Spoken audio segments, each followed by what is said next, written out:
Yo, what's good YouTube? Zamcrow here, aka Scoop, back with the CPC Season 7, and we have our quarterfinals match versus Risepool, coach of the Rhine Valley Guardians. So, Risepool has been on a tear since what was his last loss?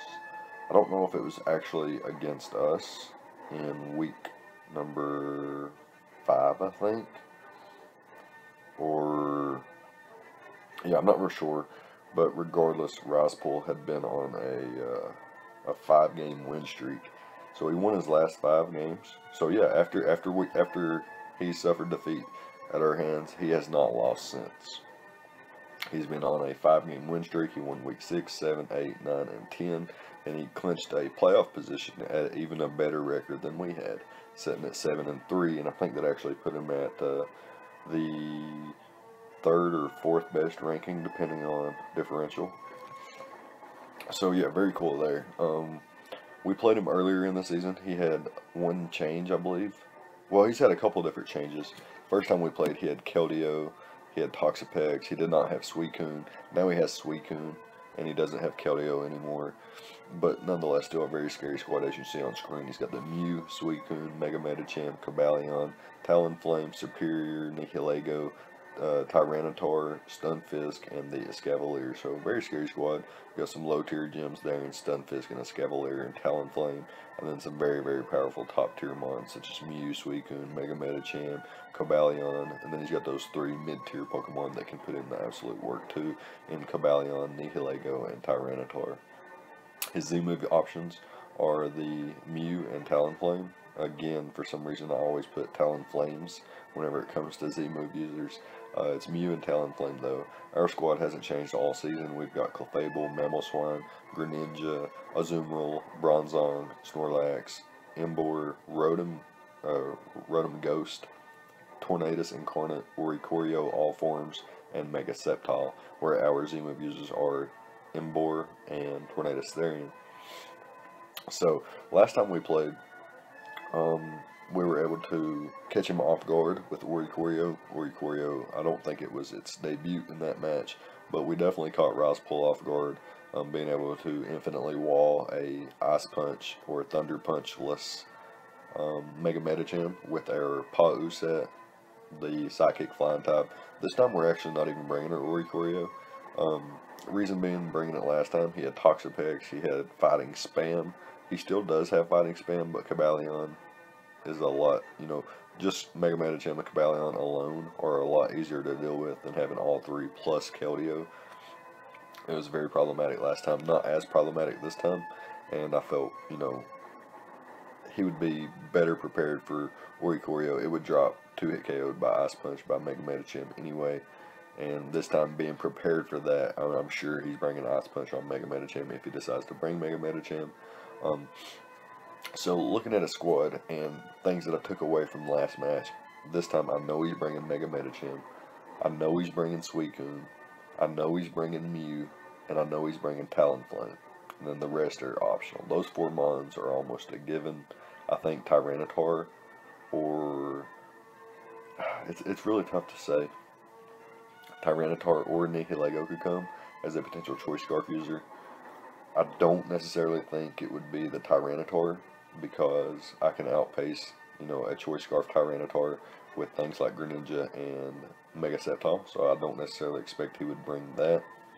He could also bring Choice Scarf Nihilego, like I mentioned a minute ago, which always revenge kills things like Tornadus with Power Gem, Mega Sceptile with Sludge Wave, and so on and so forth. It gets Thunderbolt, Grass Knot, all kinds of cool coverage, and it could be something that could set up Toxic Spikes and really annoy my squad. And I took all this into consideration when prepping. I considered our first match not necessarily a scouting match. I took that game very seriously, and we got blew away turn 1, but we was able to bring it back. So hopefully we can be better prepared in all aspects in this match and give Risepool his first loss since his last time facing us. So that all being said, I guess we can dive a little bit deeper into our sets and see what's going on here. Alright, so first up we've got Clefable, and right off the bat I'm sure you're noticing that I have a Life Orb and the Magic Guard, 3 attacks with Moonlight, excuse me, and a Modest Nature. Yeah, I have enough. So first off, Life Orb, I don't take recoil damage from Life Orb thanks to my Magic Guard ability. Now, you guys could ask me, why am I not unaware for things like Dragon Dance Tyranitar or Leaf Storm Serp. I felt like I had lots of ways to deal with those mons, and I didn't necessarily have to bring anything to take on those specifically. And it gave me a lot of leeway in my prep here. So we got a Life Orb, Modest, Clefable here with Moonblast, which is spammable versus his squad. It hits Mew for neutral damage, Tyranitar and Mega Medicham for super effective damage, Superior for neutral damage, Suicune for neutral damage, Cobalion for neutral damage, or it could hit that up with a Flamethrower. We'll talk about it in a second. I can't hit Nihilego super hard, but I've got switch-ins to that and things, so I'm not too concerned about that and ways to revenge kill it, so on and so forth. I'm not extremely concerned. I don't think it can afford to lock itself into any one move per se. Anyways, for Talonflame, we've got the Hidden Power Rock. It can blow that thing away if Talonflame is max HP with no SPDF investment. Then Life Orb, Hidden Power Rock knocks it out from full, doing a minimum of 100%. A Scavalier is always 2-hit KO'd by a Flamethrower, even if it's Assault Vest. Or Ockaberry. So if I pop its Ockaberry, the following Flamethrower will always knock it out as well. And then Stunfisk. Stunfisk is bulky, but it doesn't appreciate Life Orb Moonblast, especially if it's a switch into Tornadus there. Excuse me, Tornadus Incarnate. Yeah, that being said, I feel like 3 attacks on Clefable is pretty fine with Moonlight to recover up. I can recover up on potential switches if I know he's going to switch out his Mega Medicham or something like that, then that'll be okay. So that was what my special attack investment's for, and then the rest I put in the HP, and then my leftover EVs went into defense so that I could take things better from Mega Medicham, from Tyranitar, so on and so forth. Can even, well, I don't take Stealth Rock's damage, so I don't need to say that, but I can come in and take an Iron Head from Cobalion if I have to, or a Scavalier.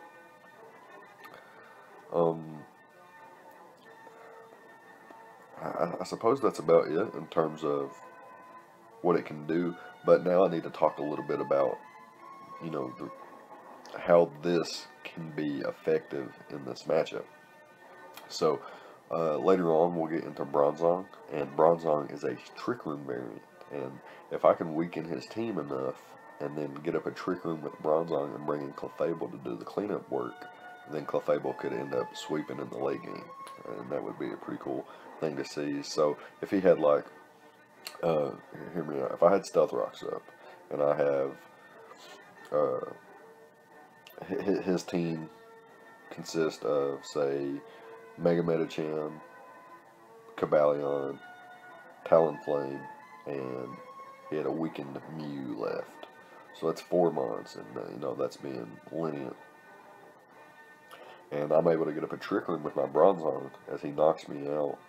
And then I bring in Clefable, and I can use all my turns of Trick Room to knock out his Pokemon one by one if they're weakened enough. Talonflame drops to Hidden Power Rock, everything else drops to Moonblast, and then I got Flamethrower there for the Scavalier. If Cobalion is out of range of Moonblast, Moonblast, by the way, is always a 2-hit KO on Cobalion, unless he's like max HP, max SPDF. And yeah, if he's out of range of Moonblast, but in range of Flamethrower, I could always throw off a Flamethrower there. But yeah, that's going to be it for Clefable, and we can move on to Mamoswine next. And for our Mamoswine, we're rocking a little bit different set than I think we have all season. I know we've ran Life Orb quite a bit, Focus Sash. We've even ran Assault Vest a couple, or at least once. This time we're running a Choice Scarf. Now the reason being is I felt like an adamant Mamoswine with a Choice Scarf could catch a, first of all, I always outpace a Choice Scarf Tyranitar and anything below Tyranitar's speed, which I don't really think he has anything under Tyranitar's speed that would want to go Choice Scarf. Scavalier, Stunfisk, I suppose. But yeah, if he's got like a Choice Scarf Tyranitar, for whatever reason, maybe to catch my Cobalion off guard, I mean not my Cobalion, but my Tornadus Incarnate off guard, then I have this Choice Scarf Mamoswine, which will always outpace that. And I do have it sitting where I can outpace not only Tyranitar, but if he is, if he's not if he brings Choice Scarf Superior, I always outpace that. I'll talk a little bit more about my speed investment in all of my mons and what I'm at the end. But for now, just know that I'm speed creeping a Tyranitar with my Mamoswine, and that puts me at a position where I'm way faster than a timid Superior and an adamant Talonflame, which are his two fastest Pokemon. So if he's an adamant Talonflame, I will outpace that. And I do have Thick Fat, so I can always take a Flare Blitz anyway. At least one Flare Blitz if I'm at full. So Earthquake, once things like, once Talonflame's gone, Earthquake is really spammable. Preferably would like to have Superior weakened as well.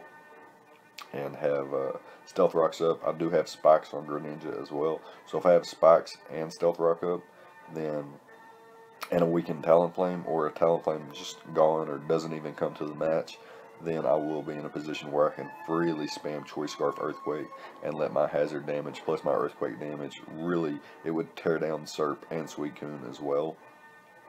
And nothing else on the squad really likes to take it. I guess if you brought like a physically defensive Mew with Will-O-Wisp or something like that, he could burn me, then roost up infinitely, things like that. But outside of that, he doesn't really have anything for like a Choice Scarf Mamoswine.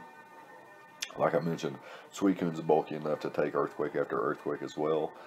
It does have to watch out to not get its leftovers knocked off. If he brings a leftovers variant, I could be knocked off on Mamoswine. And like I mentioned, I could have Hazard Stack, so that's something that he has to be weary of. So you're looking at my set here, and you see Earthquake, Icicle Crash, Icicle Spear, and Stone Edge. So since I am Choice Scarf, I decided to bypass on Ice Shard. I didn't feel like I needed priority on this bad boy. I felt like having my Choice Scarf was enough, and I want to talk about something real quick. He could be Choice Scarf Superior, which would always outpace my Choice Scarf Mamoswine, but never in a million years did I see Choice Scarf Superior coming. Like I mentioned, I could have, first of all, I could have Sap Super Azu, so it would be effectively walled. I have Tornadus, so my opponent would never want to lock himself into a grass type attack. I have Snorlax, which could eat up hits all day. Mega Sceptile could switch in infinitely on Leaf Storms. Bronzong as well, Emboar as well, and any of my Oricorio forms as well. So I definitely don't see a Choice Scarf Superior coming. If he brings it, I expect something like Sub Leech Seed, so that he could Leech Seed up on my Snorlax, get a lot of health back. He could scout my Azu for Sap Sipper and things like that. The same thing for Bronzong. He could always sub and then leech. Excuse me. I think I'm catching a cold. Anyways, so I've got Icicle Crash there. It's my main form of Icicle or Ice Stab. Icicle Spear is a little bit more situational. It's in case he does have something like Sub Mega Medicham or Sub Serp. Things like that could be annoying, and I would like to break their sub and get damage, potentially knock them out with five rolls or something like, or 5 hits I should say, not 5 rolls. And then Stone Edge, last but not least, is my move of choice to hit the Talonflame. So all that being said, I just want to say it once again that my Mamoswine with a Choice Scarf will outpace a Timid Max Speed Superior, as well as an Adamant Max Speed Talonflame and Jolly Max Speed Cobalion. Basically everything on his squad gets outpaced if they're not Scarfed themselves. One thing he could have that could outpace me with a Choice Scarf, Nihilego, and that's a more likely Choice Scarf user on his part. Like I mentioned, I don't see Serp coming as a Choice Scarf user. Serves no merit. Tyranitar could come as a Choice Scarf user, and again, that's only to catch something like my Tornadus off guard, unless he's really using some speed creeping shenanigans or speed creeping ideas, things like that. If he's really into his speed creeping, he could definitely pull it off. But that being said, as you can see, I'm going all in with my prep here in terms of speed creeping. Clefable under Trick Room will outpace everything on his squad except Escavalier and Stunfisk. And outside of Trick Room, it will underspeed everything except Escavalier and Stunfisk, which is something noteworthy in my opinion. And Mamoswine, outside of Trick Room, should outpace my opponent's entire squad, barring his own Choice Scarf users, which realistically would only be Nihilego. Potentially Tyranitar, maybe Cobalion, but Nihilego would be the most likely Choice Scarf user. And then he's got to lock himself into like a Rock type or a Poison type move, and that puts me at an advantage because I have things like Bronzong, which could infinitely come in on that. So yeah, that being said, we can hop into Greninja now. And with Greninja, like I mentioned, we do have spikes on this variant, and we are a Focus Sash variant. So last time we let off with our Greninja, expecting, maybe a Toxapex lead so that we could taunt that. Or if he led Mew, we would have a decent advantage. Or if he led Talonflame, I felt like he would fear Water Shuriken, or he would fear Focus Sash Surf, because he would put me in Torrent if he attacked, and Surf would blow him back. So he kind of caught me off guard in our first match and blew me away with the Supersonic Sky Strike on turn 1. Had I been Focus Sash, I would have lived, and I would have been able to get a Surf off and knocked him out. Because Torrent boosted Surf would always knock out Talonflame, no matter its HP investment, especially if it's a Z move and not Pasho Berry. I had to think about which berry that was off the top of my head. It's kind of weird that I can remember, which berries are which without looking them up. Anyways, we're rocking Sash on this one. This is going to be a potential designated lead, depending on what he brings. If he brings Mew, we're definitely going to lead off with this. If he doesn't bring Mew, we'll be more inclined to lead off with our Bronzong, and I'll talk about that in a second. Anyways, we got Taunt, so that we can taunt his Suicune, most of all. We don't want it, calm minding up. We don't want it sleep talking. We don't want it resting up or anything like that.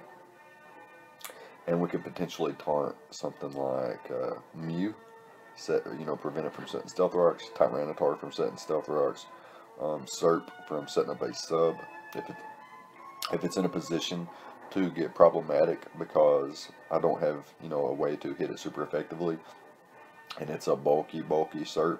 Then I would prefer to just taunt it and not even get the damage off and prevent it from doing any kind of sub-leech shenanigans or anything like that. And again, prevents Mew from, say he brought a Rock Polish Mew that was, potentially going to sweep my team or something like that. I could taunt it and prevent that from happening, so on and so forth. Surf hits his entire squad for neutral damage outside of Serp and Suicune, which take neutral damage from Dark Pulse. So I felt pretty good about that. It also hits Tyranitar, the Nihilego, Talonflame, and Stunfisk for super effective damage, where Dark Pulse hits Mew for super effective damage. So I felt like Surf and Dark Pulse were two pretty good moves I could rely on. I didn't feel like I needed Ice Beam for Serp or any other coverage moves. And it worked out perfectly because I was able to, you know, get these 4 moves on here, the best 4 moves for this this matchup in my opinion. I could have brought Toxic Spikes to really wear down things like Mew and Serp, and maybe that would open up Mamoswine a little bit more. But in the case that he brings Nihilego, I felt like just bringing regular Spikes was the better case. So I've got max HP, as you can see on screen, and I've got just a little bit of a special attack investment. And the reason being for the special attack investment is because really it didn't fit anywhere else. Putting it in Spadef didn't help me live anything on the special side. Putting it in defense didn't help me live any attacks on the physically defensive side. I'm running max HP because, like, I'm not like a cleaner or anything like that. It helps me take on Suicune better. I can take Scald after Scald after Scald after Scald after Scald, and pretty much can 1v1 a Suicune with max HP, a whole lot better. Now my speed investment, so when I look at his squad, I can only, you know, the only mon I can't outpace is Talonflame.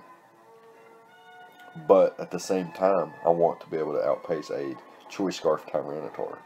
So I EV'd my Greninja to outpace Superior first.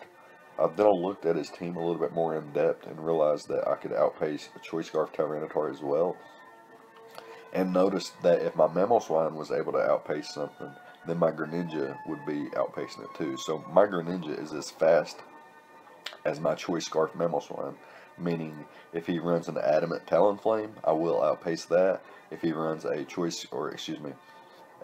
Timid Superior, I will outpace that. If he runs a Jolly Cobalion, I will outpace that, given that none of them are also Scarf. So yeah, that being said, this puts me at a little bit better point, because if I just outpaced Serp and he used Talonflame to speed creep a Greninja, speed creeping a Serp, then I would outpace his Talonflame as well, which is really nice. Especially once Gale Wings are, you know, inactive, because Gale Wings only works now if you're at full HP. Anyways, let's move on into Bronzong now. Alright, so we're coming into the home stretch here with our last 3 Pokemon, and we've got Bronzong here, our Hemingway. We've got the Mental Herb. So the reason for Mental Herb is if we came up against something like Mew, or I think Serp as well, and Talonflame, they all get taunt. I believe Cobalion also gets taunt. They could taunt me and prevent me from getting up my rocks. But thanks to my Mental Herb, I can ignore the taunt for the first time he taunts me, and I can set up a Trick Room. If I can set up a Trick Room, the following turn I will outpace everything underneath Trick Room and be able to get my Stealth Rocks up. And then, you know, if I'm able, I can always explode or get an Earthquake off or something like that, and then put myself in an advantageous position potentially. So the reason for Heat Proof is so that, you know, if he doesn't bring Mew and I don't lead Greninja, and my other lead will be Bronzong. If he leads off with Talonflame again and it's Bronzong versus Talonflame, I do have Heat Proof, so I can take a Flare Blitz, and I can get Trick Room up and then explode. I can get Trick Room up and then get my rocks up. Or if he tries to taunt me, I can get my Trick Room up and then live a Flare Blitz as I got my Stealth Rocks up, and then I can explode and get some chip off on something. So that's the idea behind this Bronzong set. It also, with max HP, it can take things like, I don't know if it can take a high jump kick, but I know it can take a Drain Punch. It can take, I don't die to just one crunch unless it's a choice banded Tyranitar. I can take Shadow Balls from Mew. I can take hits from Nihilego relatively well. Still, close combat from Cobalion still can't 2-hit KO me. And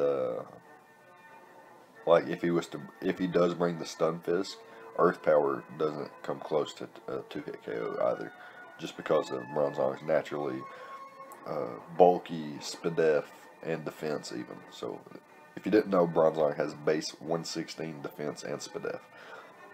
So yeah, this was the Bronzong I ultimately decided on. It felt like it was pretty cool. Earthquake is only there for the, I guess it does more to Tyranitar than Explosion does, but it's mostly there for Cobalion and Nihilego. I felt like those were the two biggest things that I could just knock straight out.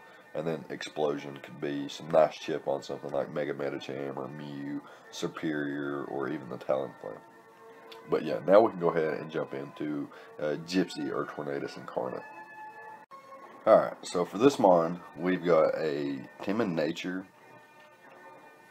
Basically allows us to outpace, well, not, okay. So, Tornadus can naturally outpace Mew, Tyranitar, not Choice Scarf Tyranitar, but just, you know, no item Tyranitar, or non-Choice Scarf Tyranitar, I should say, no Rock Polish Tyranitar, and not a Dragon Dance Tyranitar. So just regular Tyranitar, Mew, Mega Medicham, Suicune, Cobalion, Nihilego, Escavalier, and Stunfisk. Tornadus can outpace all of those. So the only mons on his squad that can outpace my Cobalion would be a Superior, or a Talonflame, or a Choice Scarf mon of his choice. That being said, I felt like Tornadus would be a pretty good bring in this matchup, and it's one of our Z-move users, and I felt like it had a whole lot better matchup in this match than Emboar did, so I felt like it was a pretty good time to bring in another Z-move user to the match. We got the Flyinium Z, and we've got Hurricane. So, his only resist to Hurricane would be his Tyranitar, his Nihilego, and his Stunfisk. All of which, you know, don't appreciate coming in on Stealth Rocks, taking the Hurricane. And then for Stunfisk, I have switch-ins. For Nihilego, I also have Bronzongs to switch in. I have ways around its dual stab. And for Serp, it doesn't appreciate a Hurricane. Tyranitar gets blown back. Okay, if it comes in on Stealth Rocks and it's not Choppal, then it gets blown back by Superpower. Even with a timid minus attack nature, Superpower still blows it away. Especially if I land my Hurricane, then it's not even a roll.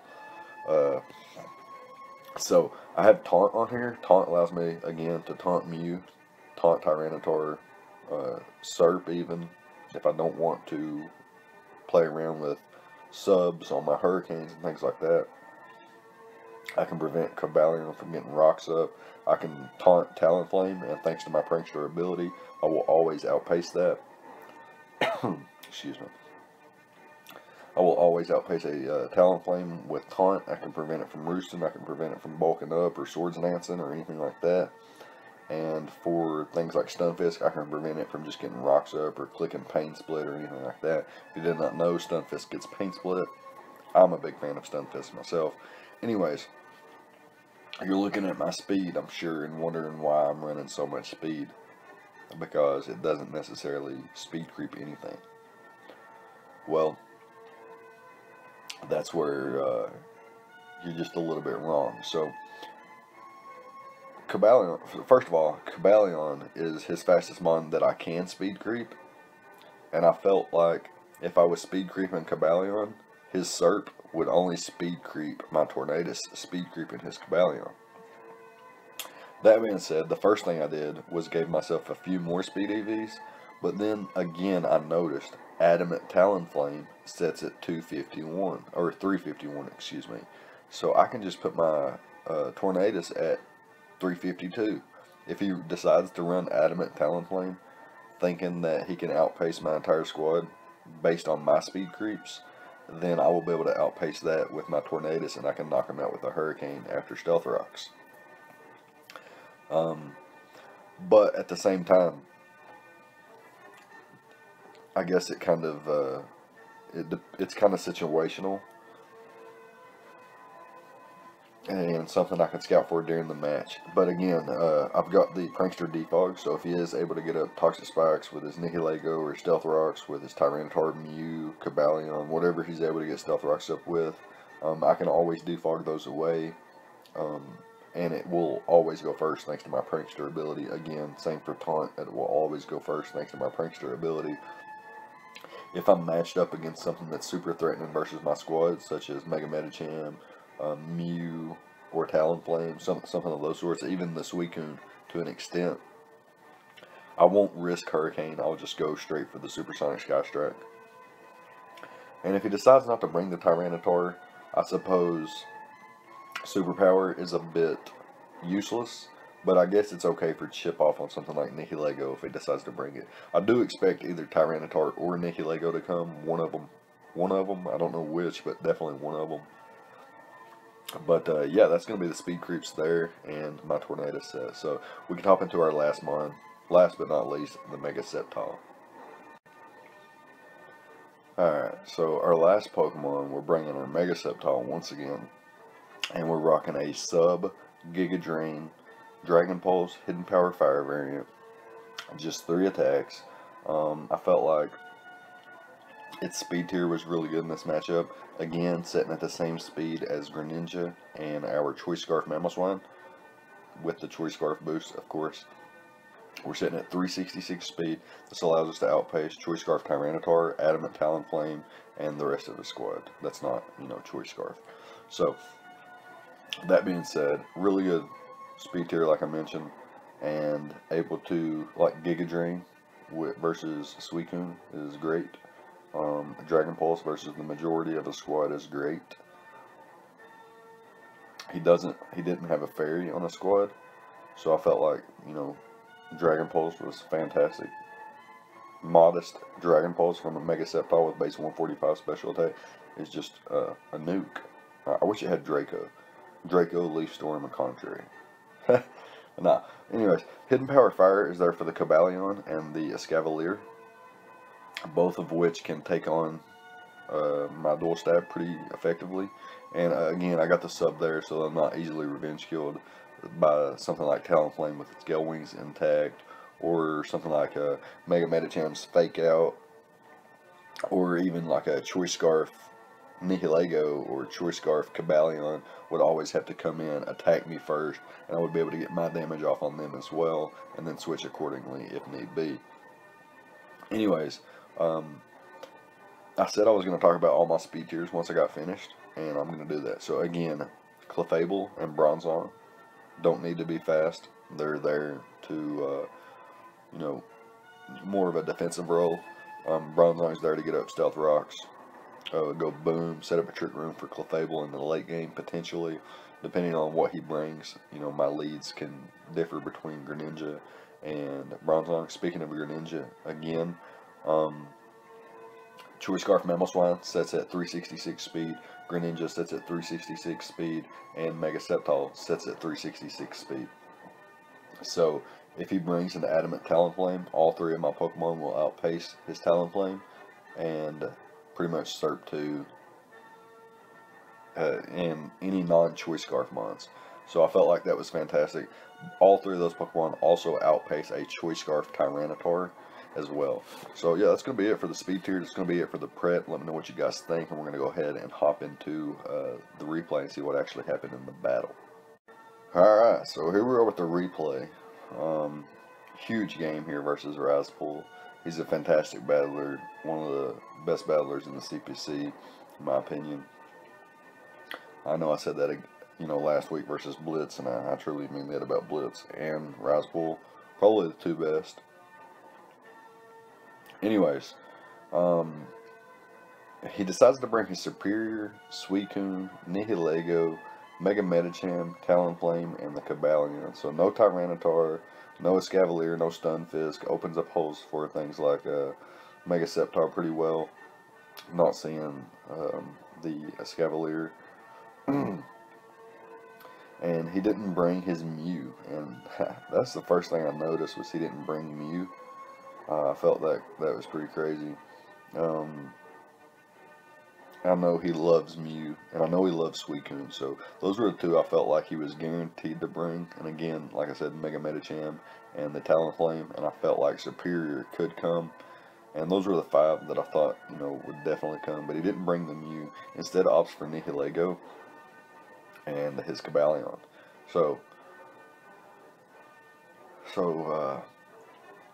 Pretty nice matchup here. We brought the squad from the team builder that I mentioned, or talked about earlier, just a few seconds ago. And I feel like the matchup's okay, in terms of what we brought versus what he brought, you know. And he didn't bring Mew, so I don't feel like I need to necessarily lead off with my Greninja. I feel like if he leads with the Talonflame, that, you know, he could definitely Supersonic Sky Strike right off the bat. Again, blow me back to my sash, and I could knock him out with a torrent boosted Surf.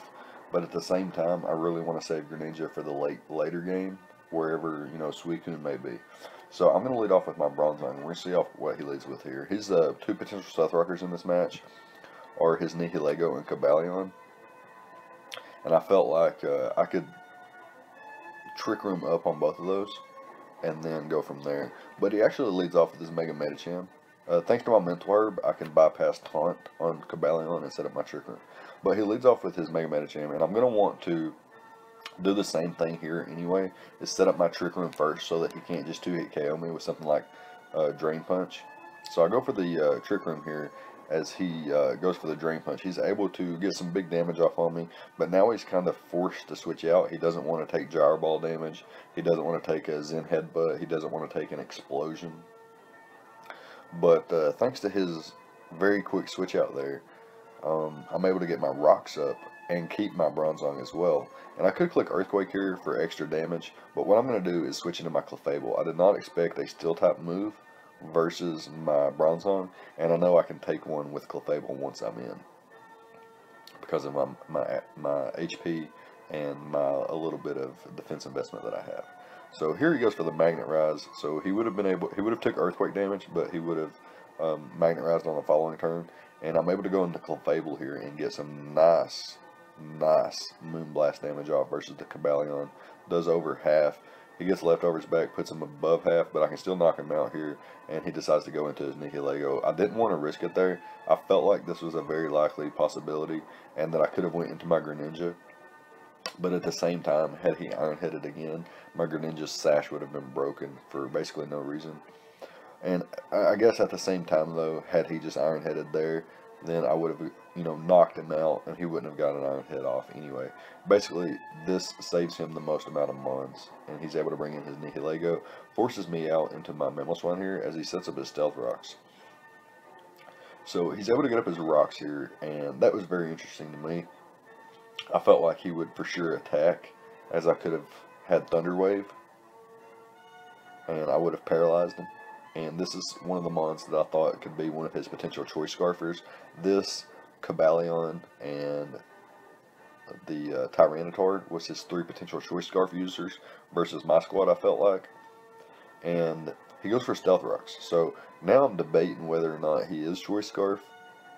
And I know Cobalion's not anymore because it revealed leftovers. So what I'm going to do here is bring in my Mamoswine, go for the Earthquake. If he is Choice Scarf, he's locked in the Stealth Rocks. And if he's not, then I would knock him out anyway. I get some decent damage off versus the Suicune there. Not quite enough for a 2-hit KO, so I'm going to hard switch into my Mega Sceptile as he goes for Rest. And now on his switch out, I'm going to predict that and go for the sub. And he's got his Cobalion in. And I've already revealed that I am sub. I've revealed, or he's revealed that he's leftovers, and now I reveal the Hidden Power Fire, and I'm able to knock out the Cobalion there. I knew he wasn't Akaberry thanks to his leftovers, and despite being potentially max HP, he was in range of Hidden Power Fire. So now he brings out his Nihilego, and I'm certain he's a Scarfer now, because first of all, why would you bring in Nihilego just to take damage? Second of all, he outpaced me there. So he goes for the Power Gem again. Doesn't do half. Doesn't quite do half. So I'm assuming he's a lot bulkier based on the Giga Drain damage. The fact that he needs a modest nature, and he can speed creep me. Or the fastest he needs to be is to speed creep my Mamoswine, which gives him a lot of leeway for things like a little bit of extra health or HP investment. And I felt like I got 2 low rolls there. Had I got 2, 31 rolls or something like that, that would have been fantastic. But I do come out on top of the exchange there. But he brings in his Mega Medicham here, and I know that he's got Fake Out, so I'm going to switch into my Bronzong as he goes for Fake Out. He's able to 2-hit KO my Bronzong here with his Mega Medicham, and I can bring in my Tornadus Incarnate. I'm just going to click my Z move. I'm not playing around with Hurricane misses. And yes, way too risky, so I just go for the Supersonic Sky Strike, able to knock out the Mega Medicham. He brings in his Talonflame, and here I thought about my play for a minute. I wanted to taunt. Here's my thought process, though. I wanted to taunt, but if I taunted and he went for a Z move, he knocked me out, and I got nothing out of the turn. If I taunted and he went for, well, any move really, even if he went for Roost here and I taunted him and prevented him from roosting, the following turn he would attack me, and I might not get this defog off. And this defog is huge for Mega Sceptile. And Mega Sceptile is in range of rocks at this point. Not only that, but if he doesn't attack, then I can bring in my Tornadus again later in the match too without taking Stealth Rocks damage, which is really nice to take on Serp and avoid a 2-hit KO from any kind of Leaf Storm. That being said, I choose to defog first, and my opponent roosted up. So that's a little bit unfortunate here, but I have not revealed Taunt. So that's the best part about this my decision there. You know, I haven't revealed Taunt. Had I revealed Taunt first, he would be forced to attack. But I kind of forced him to roost up. And now, if he's got any kind of like Swords Dance or Bulk Up, he's going to go for that now. And what I can do is taunt him on this turn. So that series of plays saved me a Mon in my Tornadus, a more valuable Mon. Clefable serves no purpose at this point. And I could always just sack it off, bring in my Greninja on the following turn and see what he wants to do. So what I'm going to do here is I'm just going to click Dark Pulse. I know he's going to switch.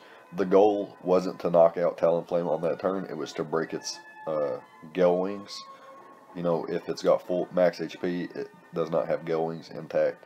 So what I decided to do is just click Dark Pulse, get a little bit of chip damage off, so that something like Mamoswine or Mega Sceptile, depending on how much Dark Pulse did, could come in and revenge kill it. But he does go out into his Suicune here. I really wanted to taunt, and that's what I'm going to do.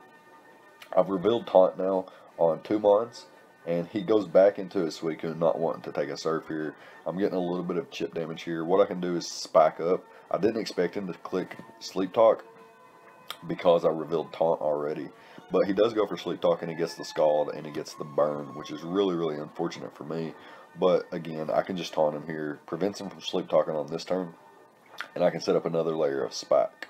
And what that's doing is whittling down Suicune upon switch in, whittling down Superior upon switch in as well. And once I get rid of Suicune, Mamoswine looks really good. And I can just keep taunting him here. And I believe he decides to rest here. I'm able to prevent that. And I go for Surf here in case he wanted to go into Talonflame on my last Spike. Or if he wanted to switch out into Surf or something weird like that. And he finally knocks out my Greninja. I'm able to get a little health back with my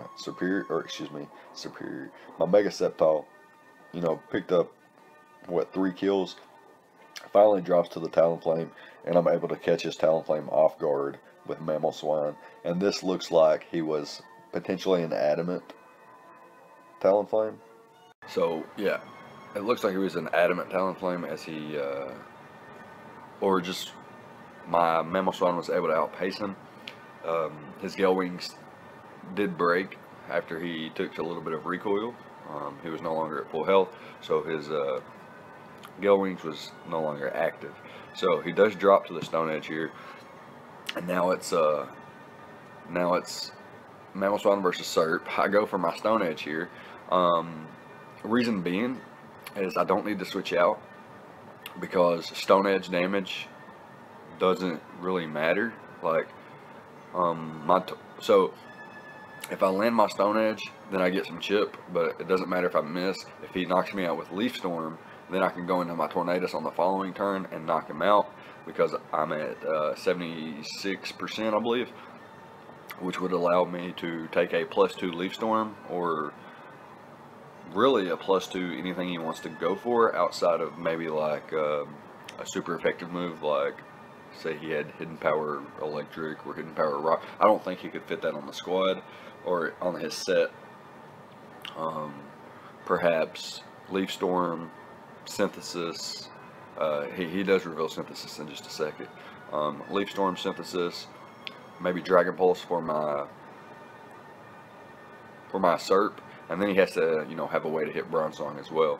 But like I mentioned, I don't think like Serp could have been a Choice Scarf variant. I don't think that he would have like, I think it has like 4 move slot syndrome in this matchup. So what I'm just going to do here is throw off a Stone Edge here, and he reveals Synthesis on this turn, and I'm going to go for I'm going to switch out into my Tornadus Tornadus Incarnate, and the reason being was I felt like he was just trying to whittle me down, or excuse me, not whittle me down, but PP stalk me. Had my Stone Edge landed and he synthesized up, then I would have to go for Stone Edge again. And well, if I keep landing and he keeps synthesizing, or I keep missing, then I'm going to run out of PP eventually. So I made a hard switch into my Tornadus Incarnate, feeling like that, you know, he was 100% going to click the Synthesis once again, and he does just that. And now I can fire off a Hurricane as he goes for the Leaf Storm. Gets a little bit of chip damage off on me there, but again, nothing, you know, too serious there. And that's going to be a good game. We're going to be able to come out of the quarterfinals with a 2-0 victory versus Risepool. Fantastic builder, fantastic player, fantastic season on his end, so congrats to that. He was able to win his last 5 matches and finish off with a 7-3 record. And now we're able to knock him out of playoffs. So fantastic to us as well. We're able to pick up Burger's 7th win. So he and I are both sitting at 7-4. Unfortunately, his season is cut to an end, and we will be advancing to the semifinals. And all the quarterfinal matches are done at this point. And Blitz was able to advance as I predicted. And Evan actually picked up a win over Thick Money, so he's actually advancing too, and it'll be Evan versus Blitz in the semifinals on that side. It's going to be a tough one to call. Evan's playing pretty well, but Blitz has a fantastic, you know, track record in Draft League format, in my opinion, and he has got a very scary squad, so it could really go either way. I guess Evan does have some really huge threats, so I can see it going either way, but I'm gonna go out on what I think is called going out on a limb, and I'm gonna say Evan's gonna pick up that win, and we'll be facing off against Styx. And again, I'm not gonna make a prediction on our match. I just don't feel comfortable doing that, and yeah, that's gonna be it. So next we'll be facing off Styx, like I just mentioned. Look forward to that. Again, I'm about to say GG to Risepool, and yeah, I guess that's going to be it. So let me know what you guys thought about the prep and the plays on both sides of the field. Leave a like, comment, and subscribe, all the good stuff, and I'll see you guys next time. Thank you for watching.